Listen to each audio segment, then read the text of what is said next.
Alex, welcome to Halloween Daily. Thanks so much for hanging out with us today. Absolutely. Thank you for having me. I appreciate it. Well, we have been lucky to welcome many of the most famous masked killers and killer dolls and a couple of demons and everything in between here over the years. So I am super excited to welcome you and into that club, that very illustrious club, as the man behind the John Carver mask and Thanksgiving. I just rewatched it last night, and I know a ton of people in our audience is going to be rewatching it again this November and probably many Thanksgivings to come. So it's very exciting for me to be having this conversation with you today for sure. Yeah, for sure. Yeah, it was yeah, I'm very lucky to be the guy behind the mask for this. And when we were shooting it, I didn't know it was going to become such a big thing and become kind of an iconic character it seems. So it's like definitely struck gold with that one for sure. So I'm very lucky and grateful. Yeah. And this, of course, is your season now. As we're recording this, we're just a few days away, really, from Thanksgiving itself, and but it's always Halloween for us, as you know. So if it's Yeah. all right, well, let's start there on the holiday. It was just a few weeks ago, as we're recording this, and Yeah. do you celebrate Halloween yourself? And if so, how was your Halloween this year, just a few weeks ago? Yeah, we celebrate Halloween, and I have two young kids as well, so we did the whole Nice. trick or treating and everything as well, and they dressed up, and yeah, we live out in the country now, so we had to go to where I grew up, to my parents' neighborhood to do some trick or treating there, and lots of kids there, so it was super busy, and they had a great experience, and yeah, so we had a great time. We other than that, we kind of kept it pretty chill. We didn't go to any Halloween parties or anything. But honestly, going to these conventions recently, it kind of feels like Halloween every time I go. So I'm Yeah. getting my fix for sure.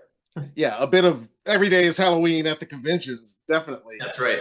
For sure. And with young kids, I've got kids too, and that in itself is the event when they're that age. A lot of times is just taking them out and kind of doing the whole trick or treating thing and the family stuff. I know we've got a lot of great memories of that in our own family. And you mentioned growing up trick or treating. So have you always celebrated Halloween? And if so, what's your earliest Halloween memory? Oh, that's a good question. Yes, I have always celebrated it every year.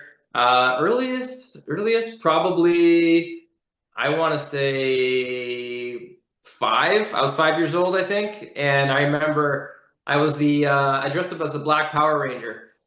And then we wore Nice. it to school and everything. And it was when Power Rangers were like the thing. It was like on TV a lot, and all of my friends, they were all the different colored Power Rangers as well. So we would just like run around and pretend to fight people at school and all this stuff. So not much has changed though. I'm still doing the same stuff for work. I was just thinking that. I was gonna say maybe a precursor for things to come throughout your life. It sounds like a little bit, and we Yeah, hear that a lot when we talk about because I always try to start these conversations off with a little bit about Halloween and growing up, and a lot of times we do hear that it kind of leads into to performing and just that early um experience of playing dress up and being somebody else, even just for a night as a kid.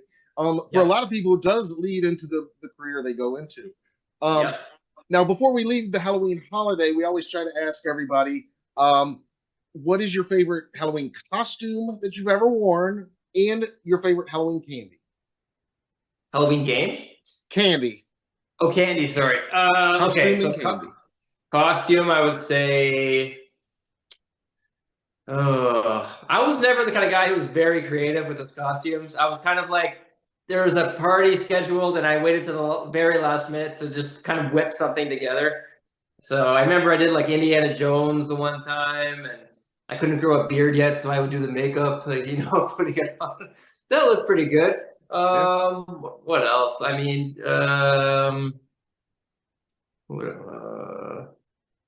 man, I can't even remember. I haven't dressed up in quite a while, actually.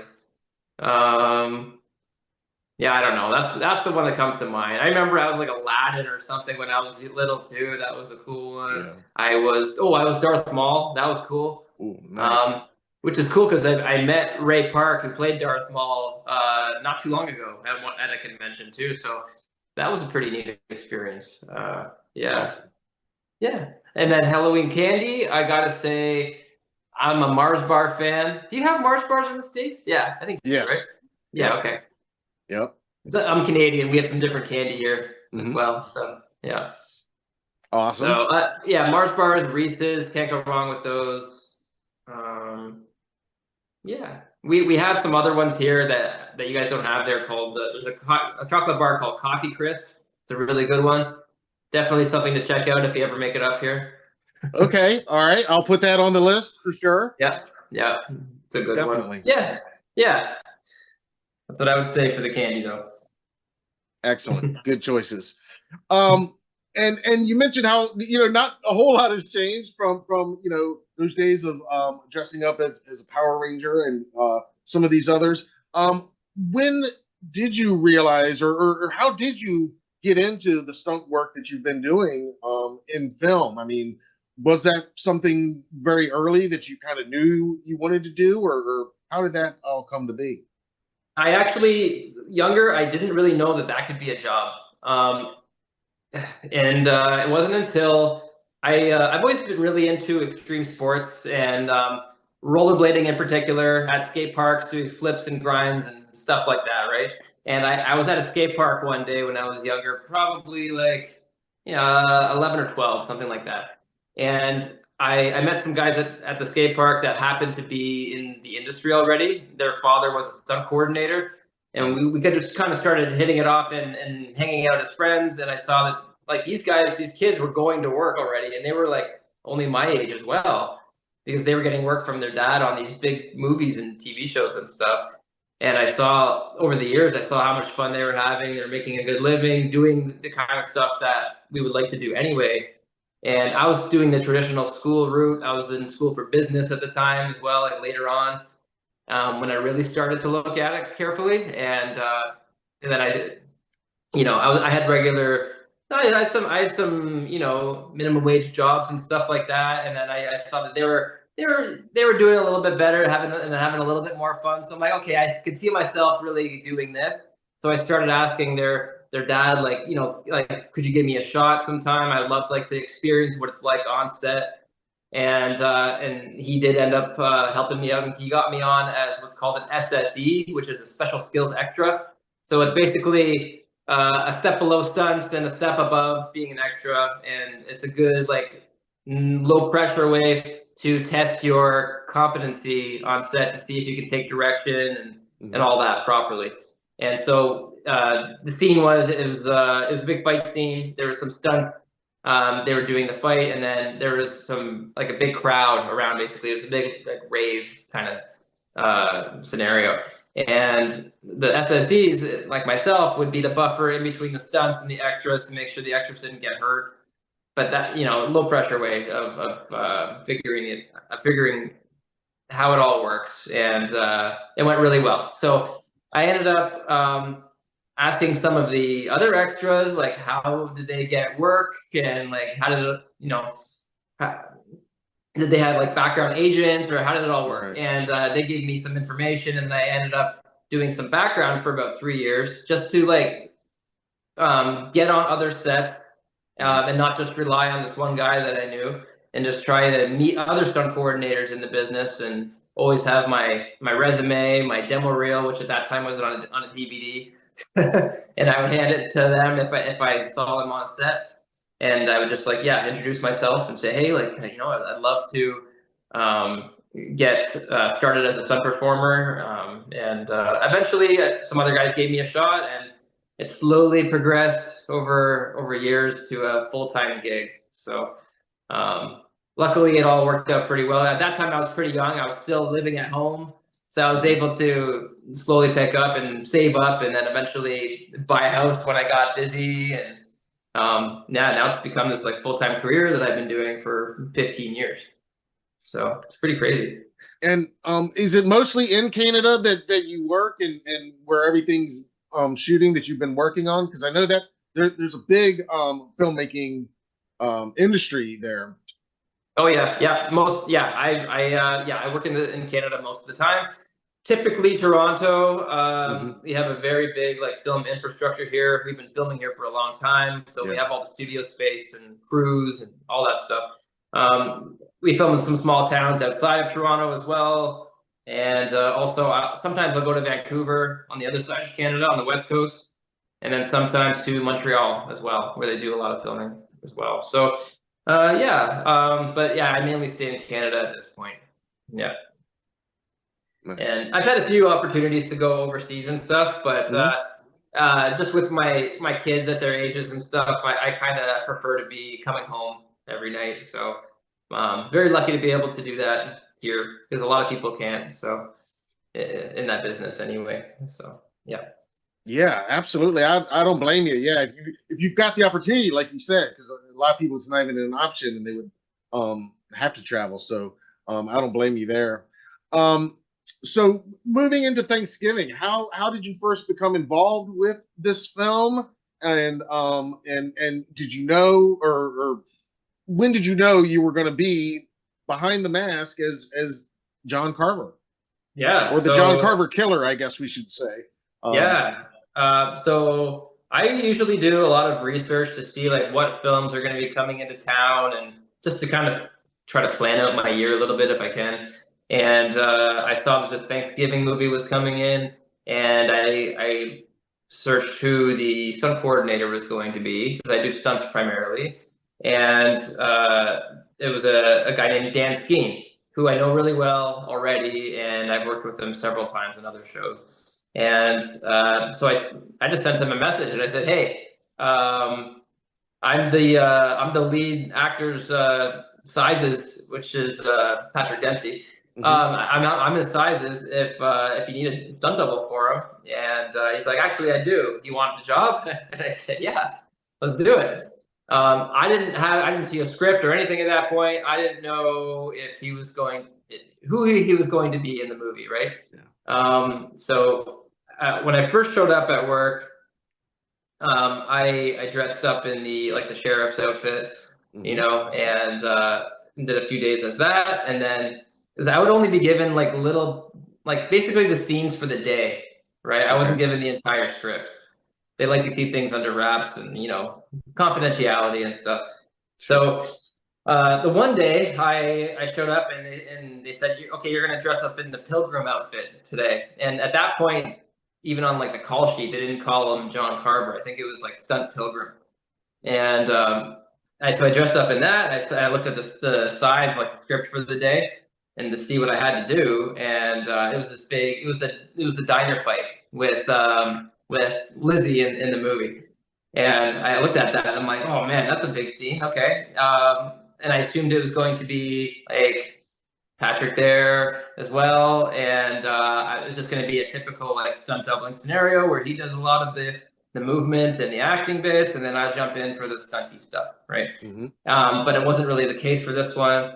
He is a industry veteran, and I think he, kind of realized that there's not a lot of dialogue. There's no dialogue in that scene at all, and he's behind a mask, and it's like, well, you might as well let the stunt guy do it. I think it was something along those lines. So Hmm.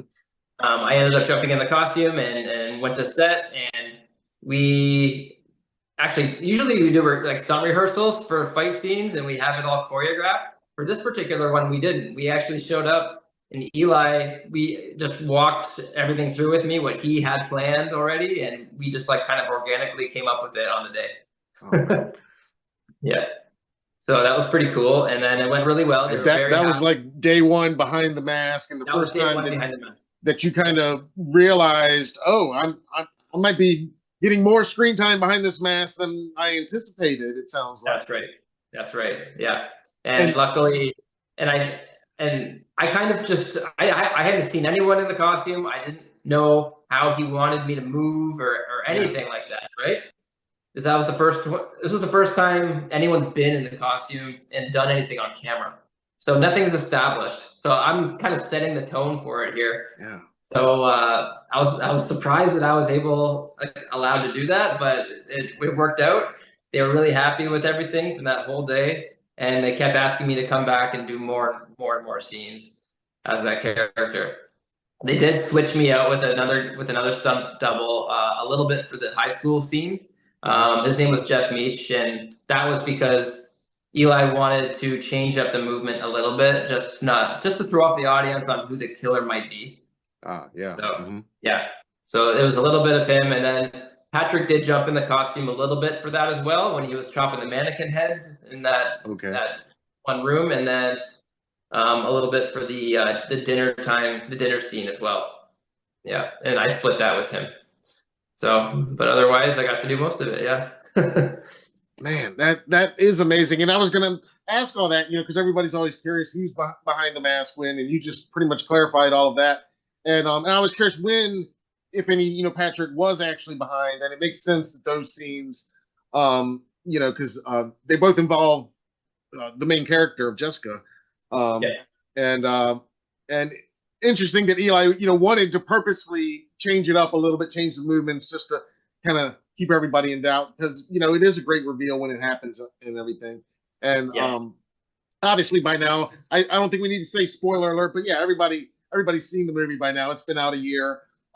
So if you haven't, I don't know what you're waiting for. But yeah, it's so awesome to see. So yeah, you had no idea that you were even going to be the John Carver character at the time of getting hired and cast, and not really until that first day in the diner.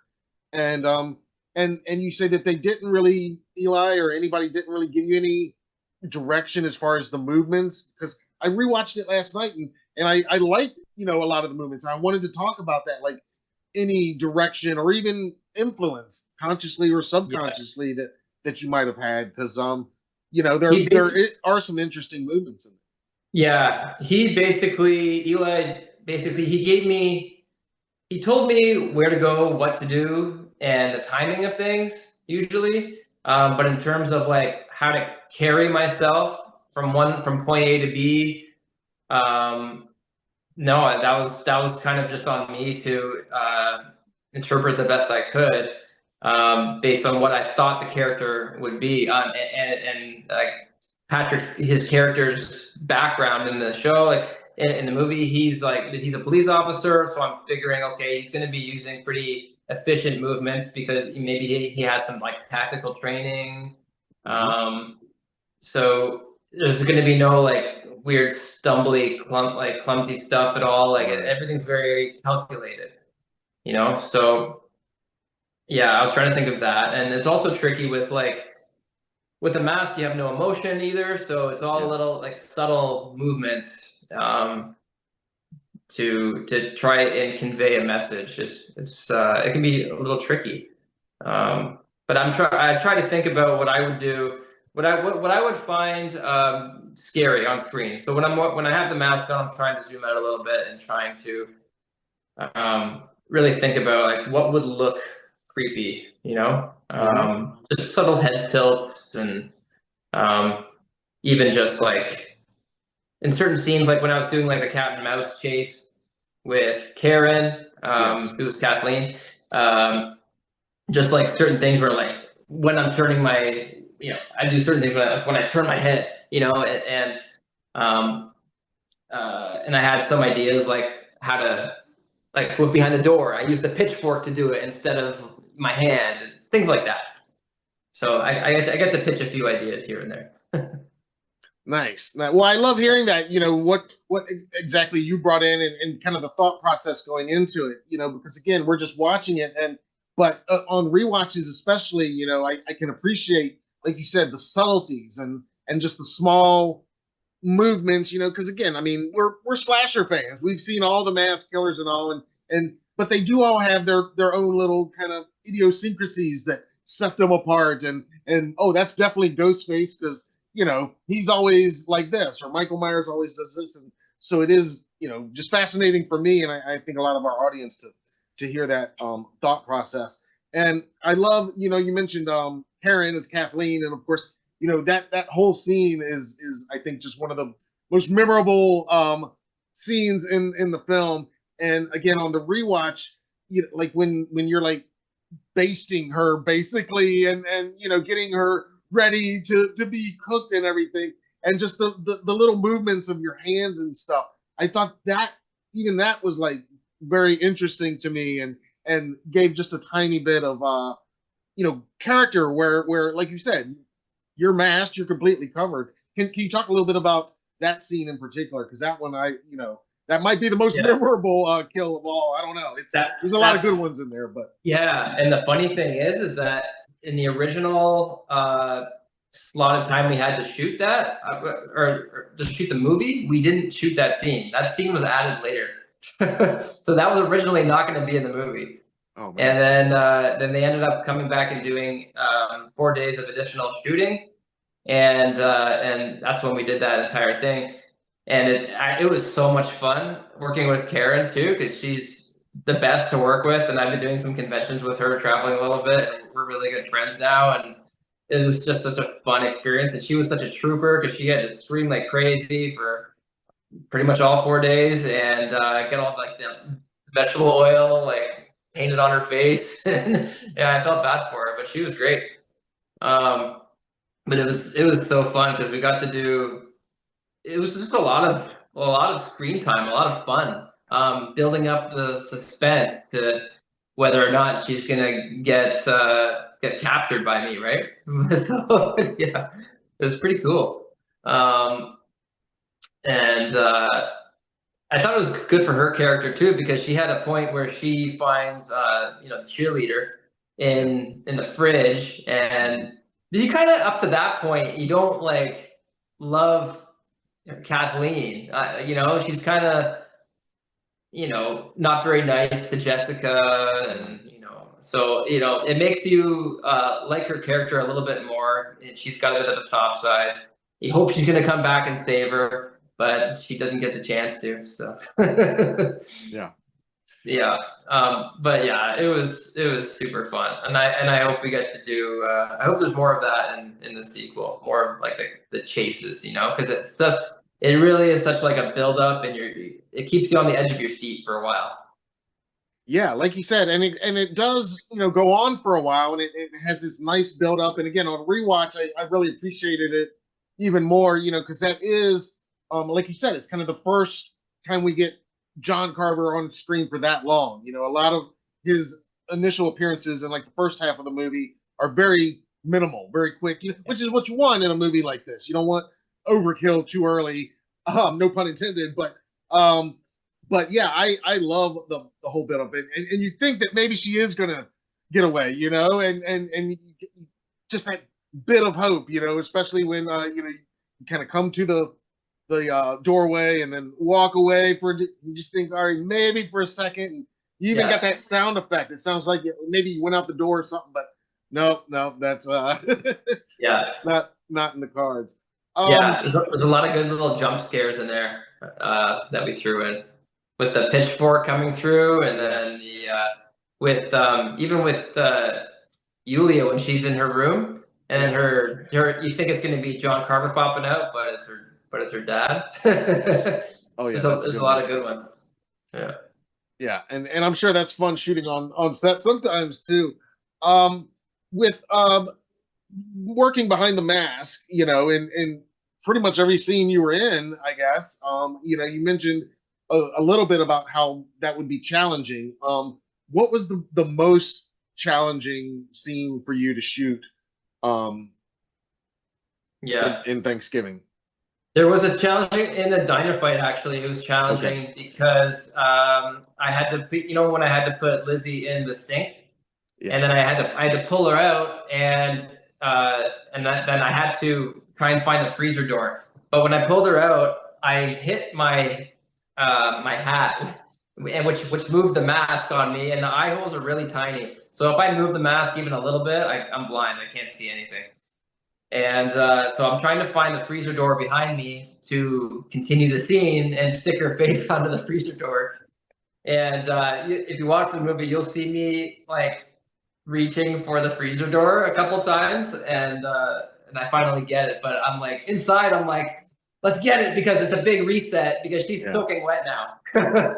Right. So if I stop this, then we have to. It's like an hour reset for her to like dry her hair and like get her ready to go again, and all this stuff. So it was important that I got that. So that was tricky. And then another one was when after the dinner scene, when John Carver is chasing Scuba and Jessica out of the house, out of the John Carver house, and then Scuba picks up like a barrel and throws it at me, and I hit the barrel. There was a bunch of takes that we did where the barrel pieces would fly off and like hit my hat and the mask off, and it was so hard to get that properly. And then I had to continue running out of the John Carver house, down a flight of stairs, and then run into like a forest and chase them. And if I was blind at all, I couldn't see. But sometimes I would just try and run anyway if I couldn't see down this. And I would just like have an idea where the stairs were, and I'd just try to like float down the stairs, just skim them, and get down to the bottom, because it wasn't like a huge set of stairs, but tried to make it work. But there's definitely some challenges with that mask, absolutely. And if I get to do number 2, then hopefully we secure that a little bit more. I'm gonna suggest that in prep. Yes, yes. Now, what on the other end? What was your favorite memory from the set? Because we always talk about these horror movies and it's blood and guts and gore, but then we talk to everybody, and a lot of times there's a lot of laughs as soon as they say cut with these situations. What was your favorite memory, if you could pick one from the set of this film? My favorite memory. Let me think here. There was a day where I got to go in and do. They call it a gallery shoot. And it's when they shoot all of the photos for the the back of the DVD or or just like the movie posters. And so I got to do the movie poster shoot, and that was a first for me, and that was really cool. And That's awesome. Yeah, and we had the dinner set there in the studio too, just to get some of those photos. And then I was I was invited in to do they were doing like a big round table discussion, Eli and the cast, and I was invited to be in there with them as well for that, and just being involved and feeling feeling like I fit in with these people. Like, that was a really cool experience for me. So looking back, yeah, that was a really cool memory for sure. Yeah, that does sound like a good memory and a kind of a milestone moment. As you were saying that, I was just curious because Eli is such a horror fan himself and genre fan. Was there ever a point? I mean, did you guys have much interaction? And was there ever a point where he was like, this John Carver, he might be the next, masked killer icon? When we were shooting, not really. Actually, we didn't have a whole lot. It was just for the scenes. And typically it's like that with with a stunt performer and director. Usually you don't like interact a ton, except for like when you need to. Right. But I will say, like, I've been seeing him a lot at conventions as of late, and we were just in Philadelphia last weekend at Monster Mania. And we've been getting to know each other much better doing these things offset, and that's been a really, really cool experience for me. And I'm very fortunate to be able to pick his brain a little bit now. And it's just in a different setting. It's nice, you know. Yeah, it's a little more relaxed for sure. So, hopefully get to do more with him. It'd be really cool. So. And there are so many memorable death scenes in there. Do you, because it sounds like you were there for all of them, do you have a favorite? And if so, which one is your favorite kill from Thanksgiving?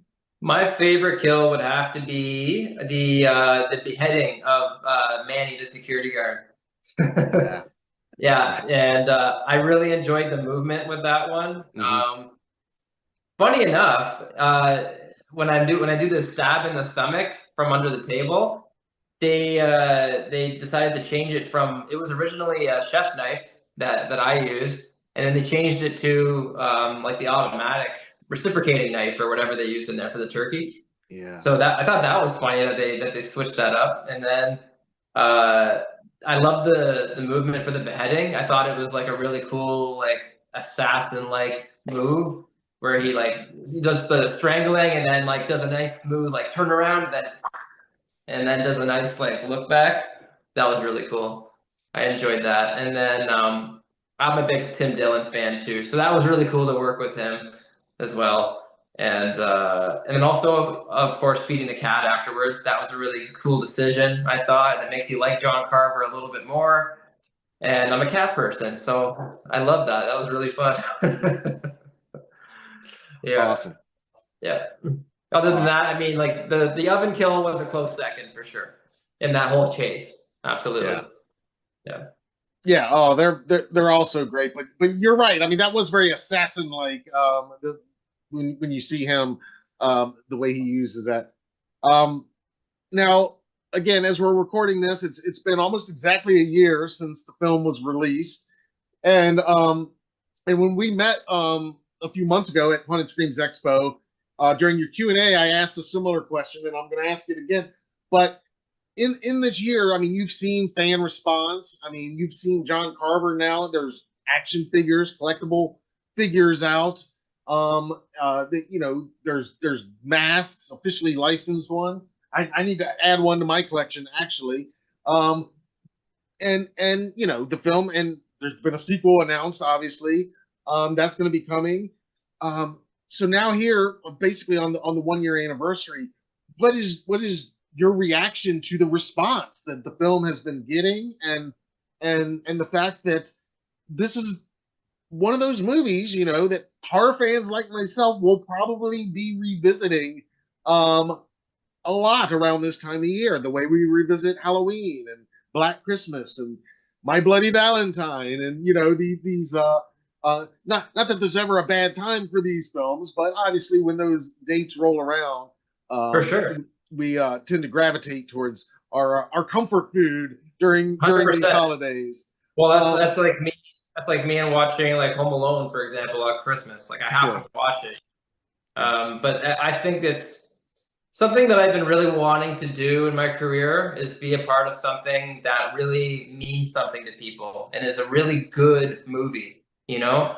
And I work on a lot of things that are just like I show up for the day, I do a stunt, and then it's just some TV show that gets lost in the algorithms of Netflix or whatever because there's just there's so much yeah, content these days. Like I don't know. So I grew up with like big films that had like a big impact on me, like Back to the Future and like Indiana Jones and Star Wars and stuff like that. These really awesome movies with awesome scores and music that sticks in your brain, and like theme songs that you want to listen to sometimes. And yeah. so it's I think this movie, at least in the horror realm, like it kind of like reached that point, I think, for a lot of people, and it had some memorable music in there too, and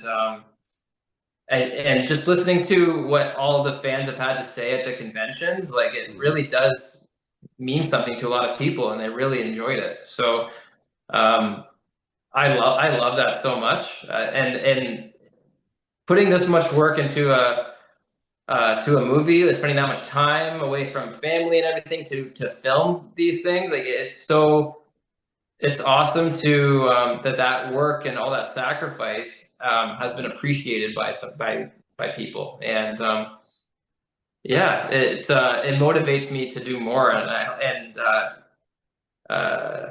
yeah, just do more projects that are of more meaning for sure.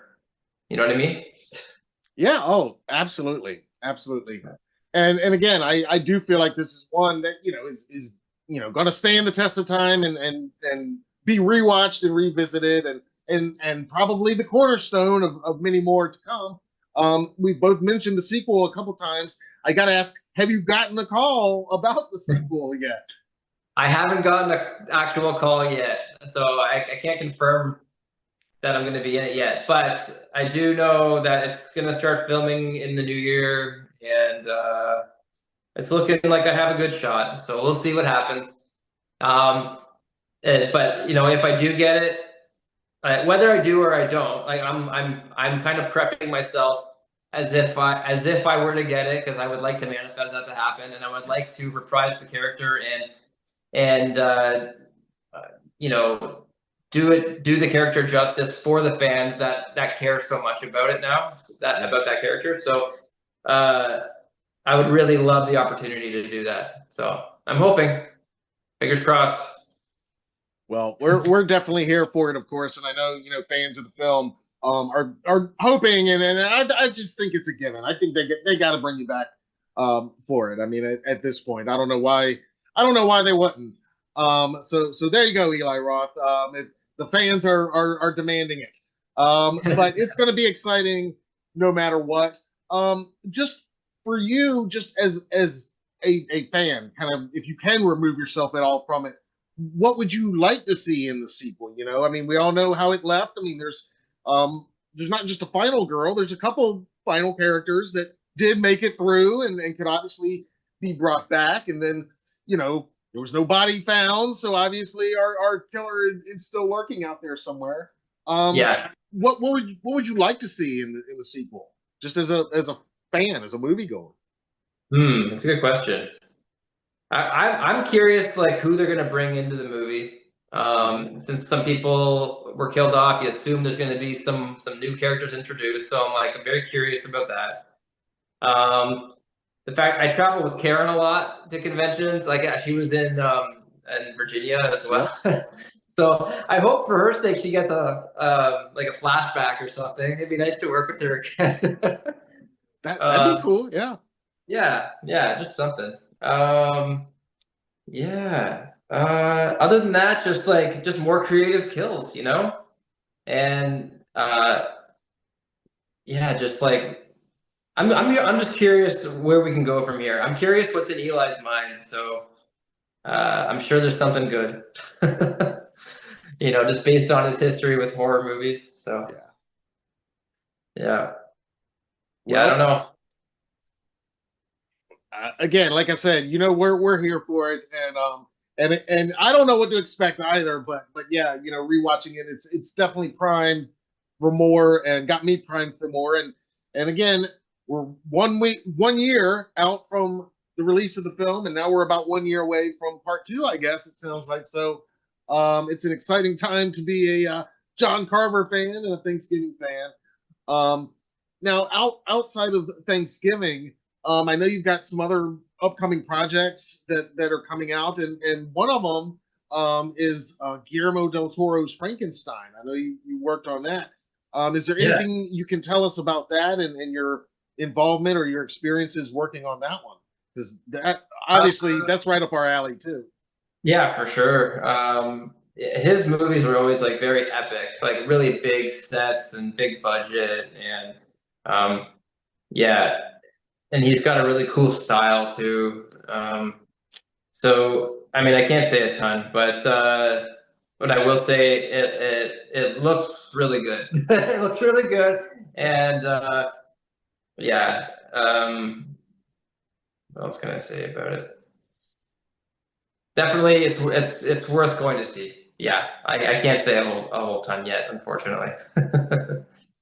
All right, well, we'll save that conversation for another time when it's more appropriate, because again, that's definitely on my most anticipated watch list too for upcoming projects, and knowing that you're involved, and again, looking at that cast list, I'm like, I wonder who he might be doing some stunts for on this one.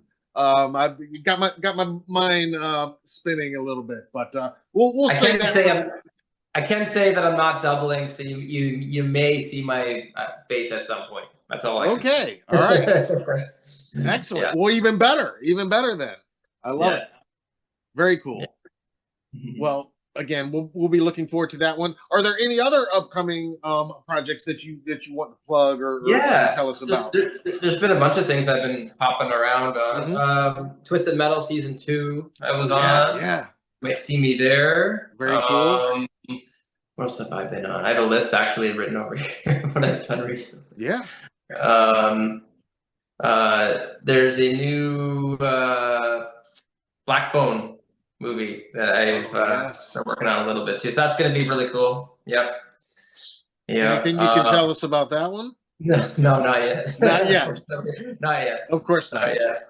But it looks really cool. Yeah. Yeah. It's going to be good. The first Very one was cool. a good movie. So, yeah. What else? There's one called Tuner that I just worked on as well. That's a Dustin Hoffman movie, but yeah. Nice. Yeah, so yeah, just jumping around doing a bunch of different things. Keeping busy. Yeah. And I know you'll be getting that call probably any day now for Thanksgiving too, and then we can look forward to that too next year. Hopefully. I'm keeping a slot of time open for sure for that. Yeah. Very cool. That's gonna take some priority if it does happen. So very cool. Yeah. Awesome. Well, I'm looking forward to all of it. And again, this has just been awesome, just hanging out with you and getting more of your story and just more of your point of view from the set of this film. And I know it won't be our last conversation. Like I said, with all these cool projects coming up, we'll definitely have you back on and talk about some of them when the time's right. And if not before, we'll do it again next Thanksgiving for Thanksgiving too, I'm sure. Because yeah, they I know that they're gonna have you be a part of that. Hopefully, yeah. But again, I just can't thank you enough.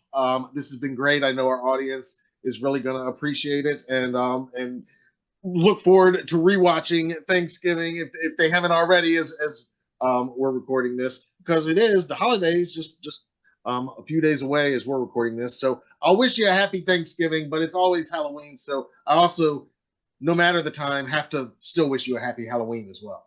Oh, that's okay. We already in Canada, we already had Thanksgiving anyway in October. That's when we do ours. There you go. There you go. But happy Thanksgiving to you. Awesome. Yeah. But no, thank you so much for having me on. I really appreciate it. It was really awesome to meet you in Virginia and great to see you again. So I look forward to coming back on and talking about more once I can speak more about the other projects.